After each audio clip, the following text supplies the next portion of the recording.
હાય મિત્રો, હું cancer warrior artist Bhavesh ઉદેવાલ. તમે મારા સર્કલમાં હોય, ફ્રેન્ડ લિસ્ટમાં હોય તો મને ઓળખતા જ હશો. ફેબ્રુઆરી 4ની આસપાસ, કેન્સર ડેની આસપાસ, મારું એક ટાઈમ્સ ઓફ ઇન્ડિયા ઇંગ્લિશ ન્યૂઝપેપરમાં આર્ટિકલ હતો. જે કેન્સર વોરિયર પછી મને શું તકલીફ પડી ને શું કર્યું આગળ. પણ ત્યાર પછી મને એમ થયું કે મારે કંઈક સમાજને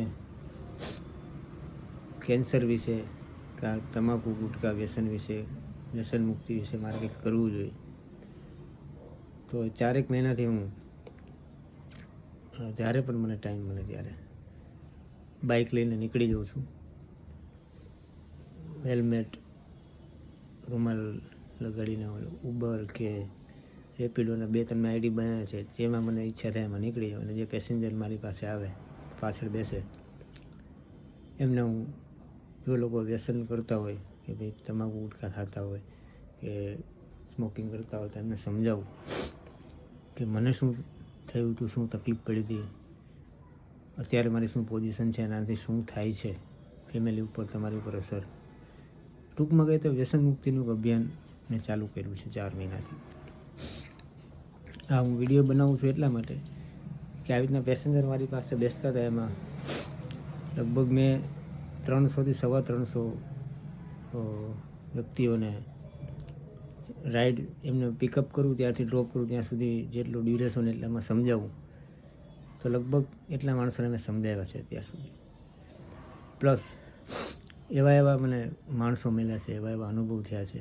એમાંથી ઘણા અનુભવો છે એવા કે મેં એક નાની સ્ટોરી બનાવીને મૂક્યા છે, મારી પાસે રાખ્યા છે, મને યાદ છે.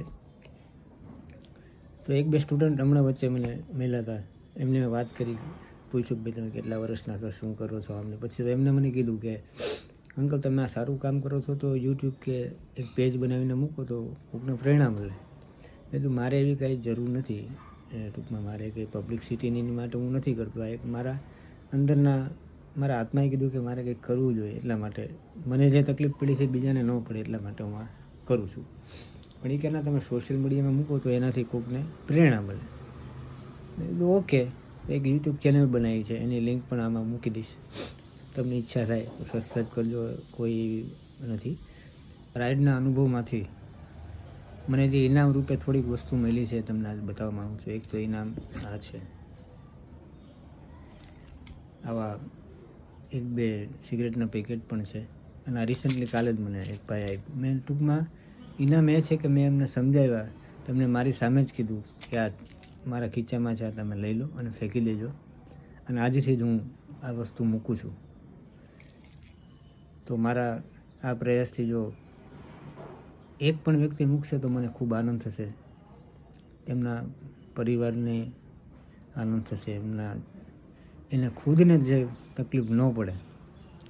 મને વધારે બોલતા નથી આવડતું, પણ એક આ પ્રયાસ કરું છું તો મારે એટલા માટે હું સોશિયલ મીડિયા પર મૂકું છું. અને યુટ્યુબ ચેનલ છે એની લિંક પણ મૂકું છું. તમારે સબસ્ક્રાઈબ કરવું તો કરજો, નહીં કર કોઈ વાંધો નહીં. પણ આ ચળવળમાં, મારા વ્યસન મુક્ત અભિયાનમાં મને સાથ સહકાર આપજો. એ સાથ સહકાર આપજો કે જો વ્યસન કરતો હોય તો મૂકી દેજો પ્લીઝ. બાકી મારે કોઈ સાથ સહકારની જરૂર નથી. જે પણ લોકો મારા ફ્રેન્ડ સર્કલમાં, ભાઈઓ, આજુબાજુ મારા સંપર્કમાં આવતા રહેતા, તમામને વિનંતી કરું છું કે ટોબેકો સ્મોકિંગ બહુ ખરાબ ચીજ છે. મેં બધું મૂકી દીધું, એના 15 વર્ષ પછી મને કેન્સર આવ્યું. તો તમે સમજી લો કે કેટલી ડેન્જર છે. તો બસ આ જ વસ્તુ કહેવી હતી. Thank you so much.